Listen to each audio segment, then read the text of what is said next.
Is your kiddo naughty, angry, never listens, refuses to do their schoolwork, is always fighting with their brother or sister? You are constantly battling them. Have you ever just been like, why are you so naughty?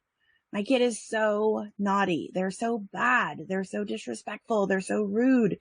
They need to learn. Or maybe even you feel like, okay, that kid is naughty. Maybe it's not even your own kid, but maybe it's a kid in your kid's classroom, or maybe a kid that comes to the pool over the weekend, or a kid in your neighborhood.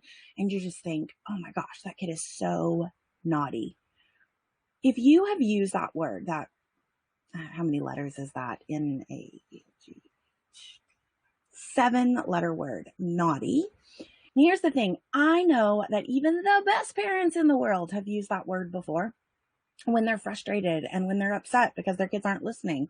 And so I want to talk today about this idea of being naughty or disrespectful or rude. And yeah, they all kind of fall into that same category. And I'm going to be drawing out my notes about how we can handle these kids, and how we're probably doing the backwards way of going about it. And so today I want to talk about how, even though that's the word that comes to mind, it's actually a backwards way of looking at our kids. And when we have these kids that are not listening, not doing their schoolwork, not following instructions, they're angry, they're fighting, they're yelling, we have a tendency to go all in and start looking for more tips, more tricks. We stay up all night Googling our answers. We are looking for, what am I missing? What is wrong? Why can't I parent this kid? And we go on this wild goose chase looking for answers. And I see it in my groups all the time, because we have over 35,000 people in our free Facebook group. And I see this all the time, where people will post and immediately people will start giving suggestions of like, well, maybe it's this disorder, or maybe it's this disorder, or maybe it's this, maybe you need a professional, maybe you need that. And I just want to say, stop for a minute. I want everyone to just stop and take a big deep breath. And I want to start with a story, and then I want to share what we can do instead of looking for more tips, more diagnoses, more labels, more ways to describe these kids instead of actually helping them. And so we're going to get into those 4 tips. But first, I want to start with a story. So many of you guys don't know this, but growing up, I was naughty. I was probably grounded more days than I was actually free. I remember having a friend who told me that. I was constantly pushing the limits. I was constantly going around things. And I was constantly just kind of like, my mom and I had this really volatile relationship growing up. And the thing is my mom was the farthest thing from naughty, but yet she struggled growing up. And she was constantly, no matter what her parents did for her, they gave her the world. They were amazing. And I know that if you're watching this, you're amazing too. I already know that, because if you're watching this, then you want what's best for your kids. And you're struggling. You're struggling to be able to connect with your kids. You're struggling to apply the things that you've learned, the things you've read in the books, the things the therapists have given you. You're struggling, and it's complete chaos. And I want to help you out of that. And so I'm sharing my story a little bit so you can kind of get some of the background information. So I struggled growing up, and I was constantly fighting against my mom. But at the same time, my mom was constantly fighting with this idea that she was never good enough, that she was never smart enough, that she could never do enough. And I saw my mom battle this her entire life, because she did not fit into this nice, pretty box that she thought she was supposed to. And so what I want to talk about today is a little counterintuitive to what you may have heard in the past. You may have heard people tell you, well, if your kid is not listening, well, you just need to set some boundaries, be consistent with them, and continue to follow them up so that they know that they have those limits, especially if they're diagnosed with ODD or they're strong-willed. Then they just need to know their limits, and then you have to make those, make your boundaries and your limits with your kids, involve your kids. You want to connect with your kids. But when you try to connect, they push you away. or when you try to connect, they kick you, right? So I know that you have already been doing the research. I know that you've already been trying things. And what I want to tell you is that what you've been doing, it's all probably been given to you with the best intentions. And what ends up happening is you end up doing all the things, or you end up saying, you know what, like, I'm not going to listen to anyone. I'm going to do my own thing. And so I want to propose an in between where we use the best science, the best research, what we know about kids and communication and success, and what we know about your unique kid. So I'm going to go ahead and pull up my little camera here, and I'm going to doodle out 4 things that you can do if you are raising a naughty kid. So let me go ahead and pull up my camera. We're going to have a 4-step process. Okay, so I'm going to go ahead and draw that down right here. We're going to go on like a little journey here. We're going to do 4 simple steps.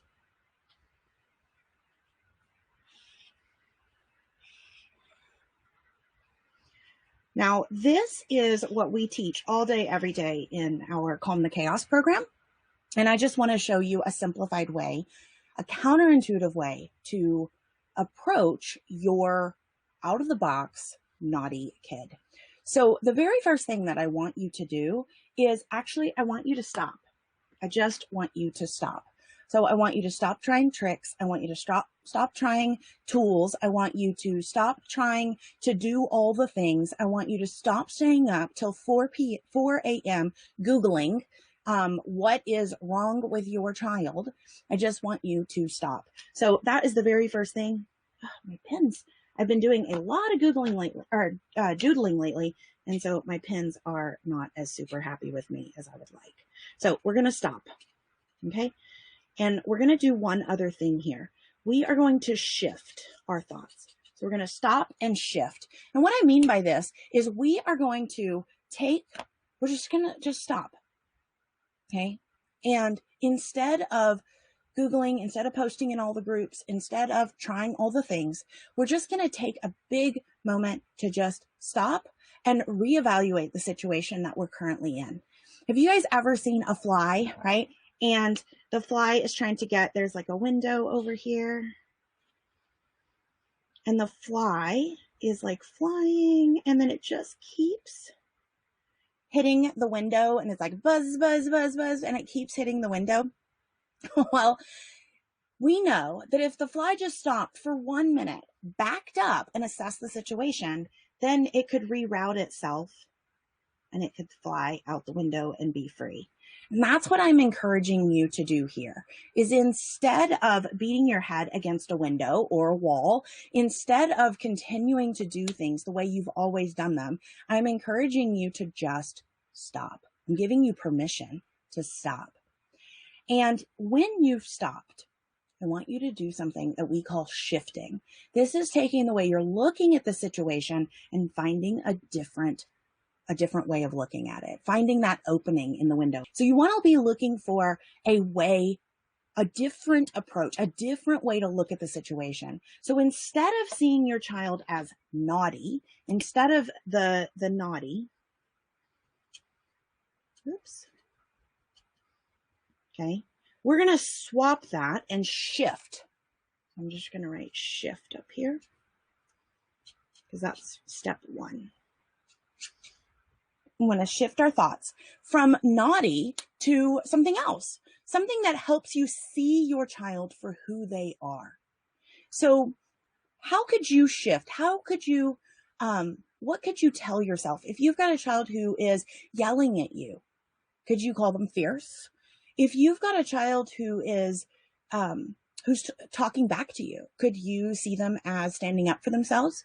If you've got a child who's whining and crying, could you see that they have a need? How could you shift? How could you shift? Maybe it's by asking a question. I wonder what's wrong. I wonder what's going on. And realize that they've got a lot of things going on in their life, right? And so how could you shift naughty into something else, right?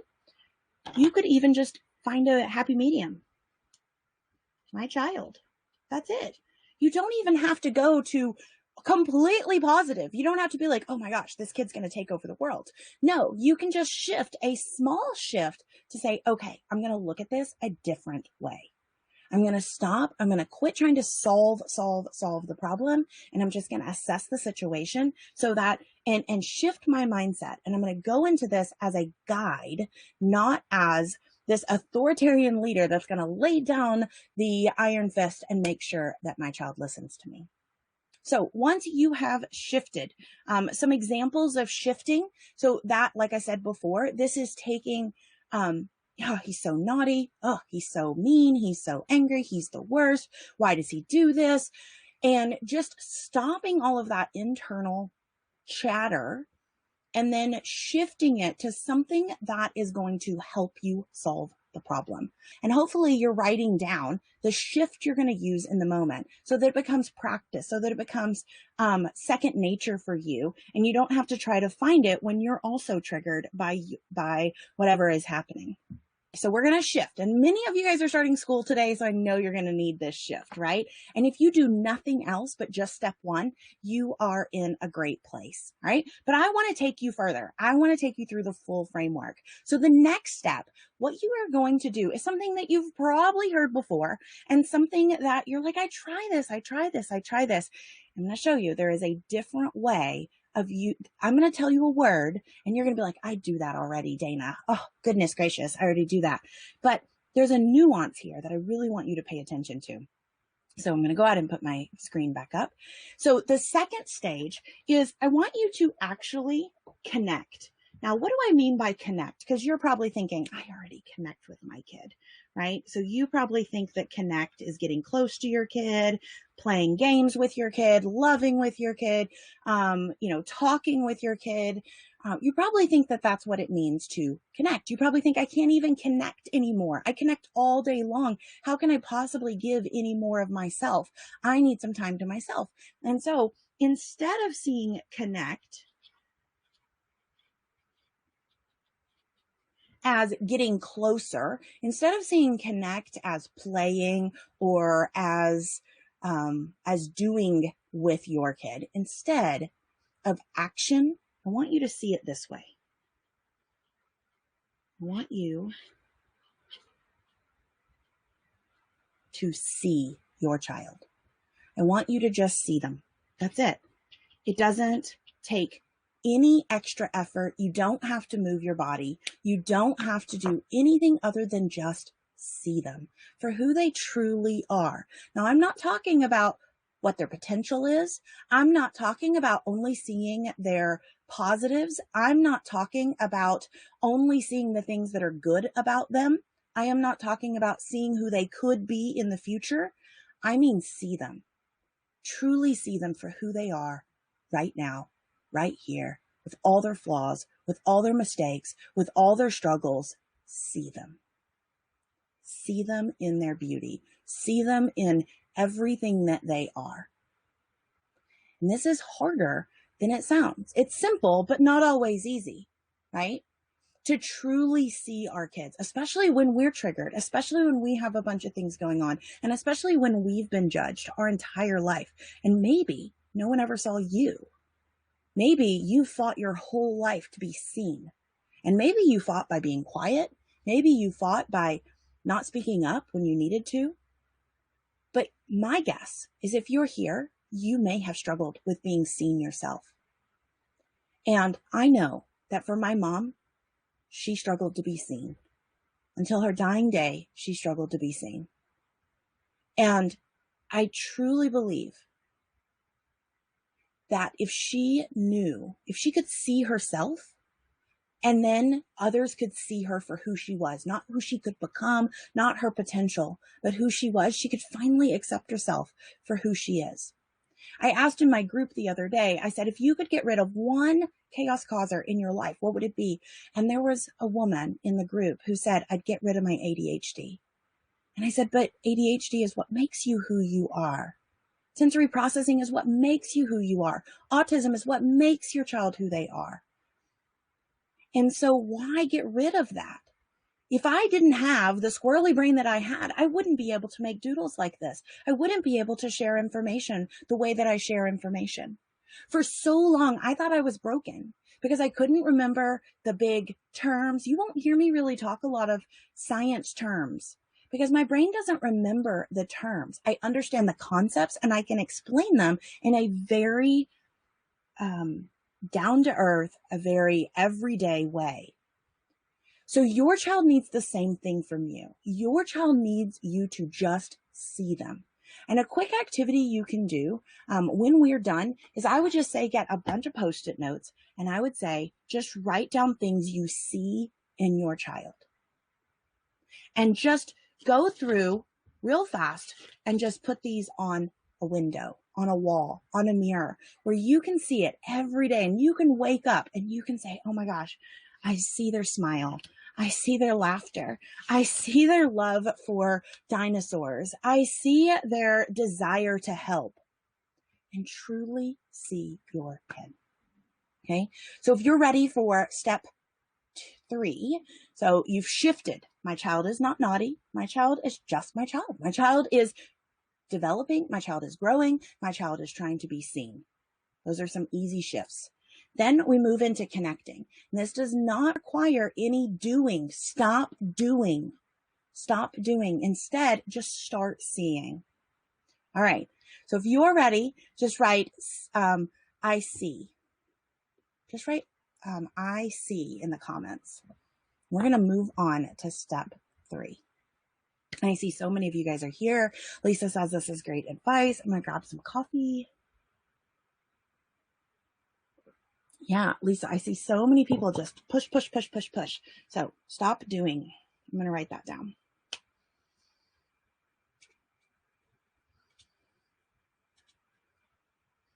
And I'm going to do some Post-it notes as reminders for you guys, so you guys can remember to do the Post-it note exercise.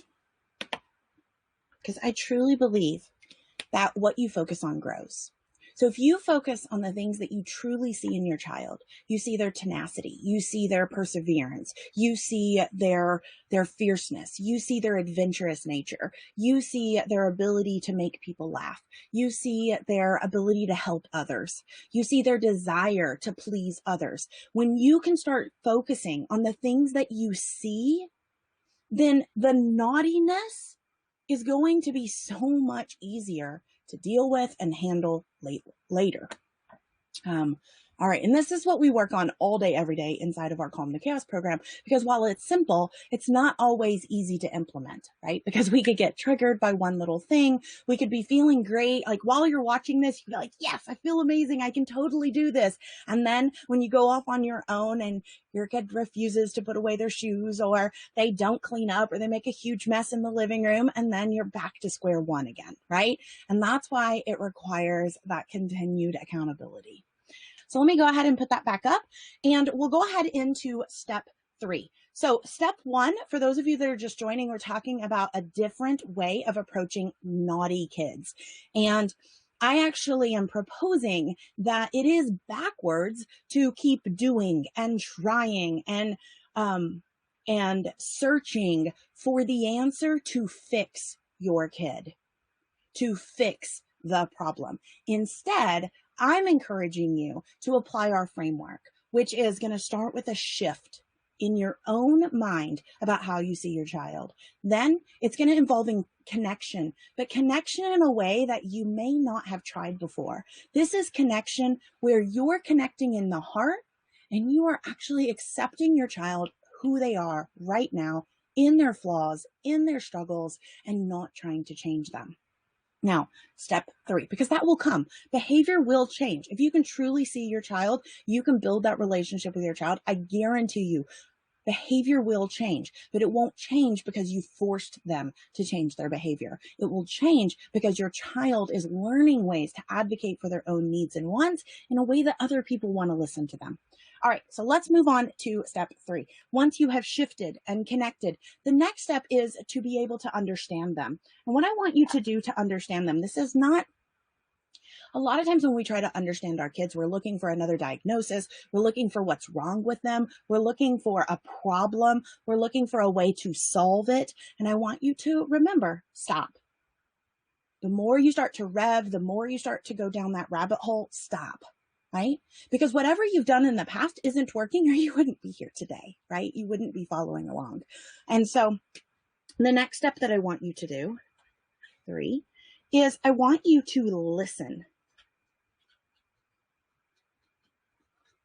Now, what do I mean by listen? That means that you are going to get curious. And you are going to listen to what your child has to say. Now, you may be thinking, but my child won't talk to me. My child tells me they don't know. My child says they don't have an idea of what's going on. They don't know why they do what they do. And so this is where the nuance comes. It is not listening with your ears. I want to repeat that. This is not listening with your ears. Instead, you need to listen to your child with your eyes. And what I mean by that is you are looking at their body. You are looking at their facial expressions. You are looking at the way that they're breathing, the way that they're raising their shoulders, the way that they're pushing away whatever they're pushing away. You're really listening to your child, just like you did when your child couldn't speak to you when they were a newborn. You are listening as if they are a newborn. You are watching their body signals. You are watching their verbal signals. You are watching their cues.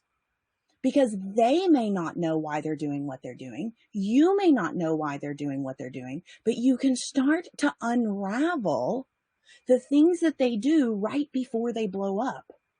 And so I just want you to listen. And sometimes that means just saying, I hear you. I hear that you're upset, or I see that you're upset. It's just validating that you can see that they are upset, that they are frustrated. I am here to help you. I don't know how to help you.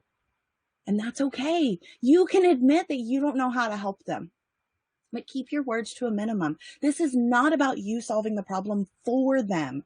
This is about you just listening to the things that are coming out of their mouth. I am always shocked. Every time I work with a coaching client, we get on and they tell me, well, my kid never listens, or I just don't know why they're so upset. I don't know why they're hitting. And I said, okay, can you tell me a little bit about the last time they hit? And they'll tell me, and I don't know. It's coming out of nowhere. It's coming out of nowhere. They won't tell me. They say they don't know why they're hitting. I'm like, okay. So we unravel it together. And they unravel and tell me about what their body was doing, what their words were doing, what their environment, what was happening in the environment. And almost every single time, the kids are just telling them, I don't want this. I need this. I need you. I need attention. I need connection. I don't feel safe. This is hard for me. I can't tell you how many times my coaching students say, my kids just keep saying this is hard, but I know it's not hard for them. They can totally do it. They are literally telling you this is hard. So listen. If they're refusing the first day of school, stop. Quit trying to be that fly going up against the window. It is okay to stop and just listen. It is okay to have a day where things do not go as planned and you just reboot. So that's going to take us to the next one. So first we had I'm shifting, then we're going to have connect, and then we're going to have listen. Shift, connect, listen. We've got one last one. One last one. Because I guarantee you with school happening, right, this is going to happen more than we would like for it to happen, right? Okay, so I'm going to shift, I'm going to connect, I'm going to listen. Notice in all of these, I do not need my kids at all. I'm going to shift. Let's actually just go here and let's do this. We're going to shift, and in order to connect, we're actually going to see.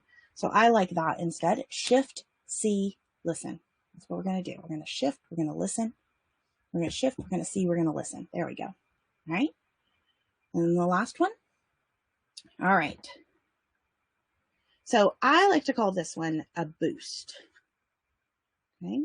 And in order to boost whatever's going on and boost this connection, boost your listening, boost this shift, what I like to do is I like to have just a complete reboot. And I like to stop everything. I like to stop everything with the kid. I like to stop everything with me. And I like to stop trying to push forward. And I just say, you know what? We just need a reboot. We just need to start over. And so we'll have an entire reboot day. And once we're both calm, once we're both happy, once we're both connected, once we both are seeing and listening to each other, that's when we can start to make a plan for the next time that this big upset happens.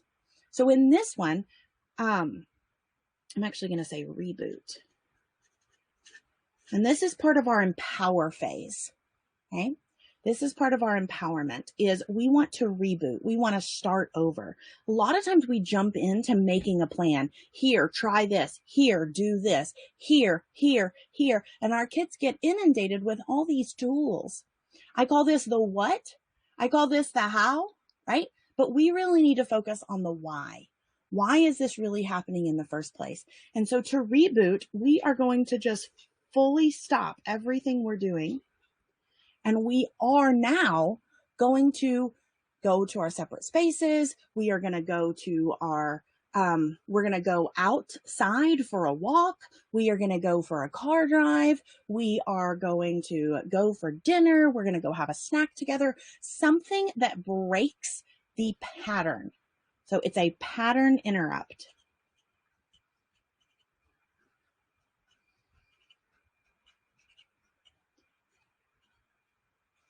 What I mean by that is that if you're doing schoolwork and it's fight, fight, fight, fight, fight, fight, fight, stop doing schoolwork, right? So it is a reboot before restarting. It's just like when your computer's not working, you can hit all the buttons you want, but a lot of times you just have to restart the computer. You just have to reboot. And so this is what I mean by this. We are just rebooting the conversation. And this may mean you have to go apart. This may mean that you need to go for a walk, whatever it is. They may need space before they'll join you, especially if you've never done this before. After you have stopped and reboot, that's when you can come up with a plan for next time. But you can't do that in the moment because they're not ready for it. So we're going to shift, connect, listen, and reboot. So I am curious if someone has like an example. I would love to walk through what this would look like for the last the last battle. Just be very specific, not my child always, but the last specific battle that your child had, and we'll walk through this together. Right. So Teresa says she has a hard time doing it without getting frustrated. I totally hear you. That's where that shift comes. And that's where all the work comes on yourself ahead of time, right? Teresa, we've been working on this for the last 6 months, right? Together. So you're going to get there. You have grown so much already. So if someone has an example of the last yelling at siblings, great, Loretta. Okay. So walk me through, Loretta, what was going on? Were you in the room with them? Loretta, okay. Fortnite. Okay, great. Okay, here we go. We're going to take Loretta's. So Loretta says that her kiddo was yelling at siblings, because he was playing Fortnite and his siblings were talking. And so it was interrupting him, right? And so, I would love to hear how you handled that, but I'm going to share kind of how I would be using this framework to go through yelling at siblings. Okay, so let's say I'm in the other room. Maybe you're already in the same room, Loretta, right? Is maybe the very first thing that comes to my head is, oh, why does he always yell? Like, why does he always have to blow up like that? Maybe it's some thought like that came into your mind. And so we would shift and we would say, okay, we would say, all right, so he is frustrated. I see that, right? So my child's frustrated. That would just be the shift. And I would stop. And instead of jumping in to do, I would just see them for who they are. My child is great at game playing. My child loves playing games. The siblings are having fun talking. They are connecting with each other. The problem is that they're just doing it in the same room. So if I was going to listen, I would hear that one child wants to play and is getting distracted, and the other children want to talk, right? And so, and then that neither one of them really want to take a break. So by listening, I would just do a reboot and say, okay, guys, reboot. I see that your brother is playing Fortnite and he's getting upset because you're loud. I wonder if we can go into another room and still talk. I would love to talk with you. Can you come and tell me what it is you're talking about? And then we'll come back and we'll talk with brother, right? Because in the moment, it's going to be really hard for you to get the brother to stop unless that was a plan already ahead of time, right? So you weren't in the room, right? So being in the other room and just saying, hey guys, stop yelling. Can you see your kids? Can you truly listen to them? Do they feel heard, seen, and validated? No, no one does. And so that's not that you've done anything wrong, Loretta. It's just that this is kind of the culture of how we are taught to parent is, set up rules, set up boundaries, and let's set up a plan. And then hopefully our kids will just follow through. But obviously they don't have the skills yet. And so we have to connect by getting closer to them, move to the same room with them, truly see them, all the kids, the siblings and the one that was playing Fortnite, see them for who they are. And then listen to the struggle that they're having. What is the struggle that they're having? Why do they not want to leave the room? Why does he not want to shut off Fortnite? I can guess on why they didn't want to do those things, but I'm not in the room with them, right? I don't want to throw random tips and tricks at you. I want you to practice this the next time that it happens.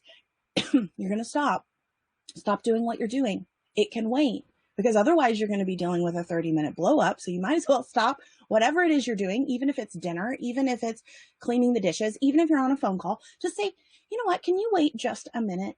My kids need me to see them and listen to them so that they can feel seen, heard, validated. That's all our kids are wanting. So they'll yell more until they're seen or heard. They will fight more until they are seen or they are heard. And so we have to stop what we're doing. That 5 minutes of stopping and seeing and hearing and validating what they're doing and what they need is so incredibly powerful that it can reduce or eliminate the 2, 3, 4-hour fights that happen afterwards. So Loretta, I want you to go and try that, because if you're not in the room, you can't see them, you can't hear them, you can't truly listen to them, and then come back and report to us and let us know how it goes. So you guys were able to see kind of how that I worked through that with them. And again, this is kind of a counterintuitive plan for how to handle blow-ups and fights and arguments with our not naughty kids, right? Because I do not believe that kids are naughty. I believe that they don't have the skills yet to do what they need to do. I believe that they're trying to be seen and heard and validated, and they will do it at all cost. And I believe that a lot of our grown-ups, a lot of us, are trying to be seen and heard and validated, and we're doing it in ways where we're getting people's attention, we're getting people to listen, but it might not be the best way. So imagine the power in teaching your kids this at a very young age. How to shift, how to see, how to listen, how to reboot, and how to start fresh.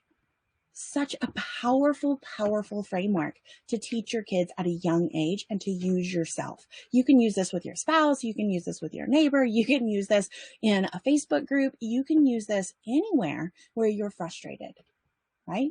It's just shift. How can you stop and shift? Quit trying to do, and solve, and blame. Remove that.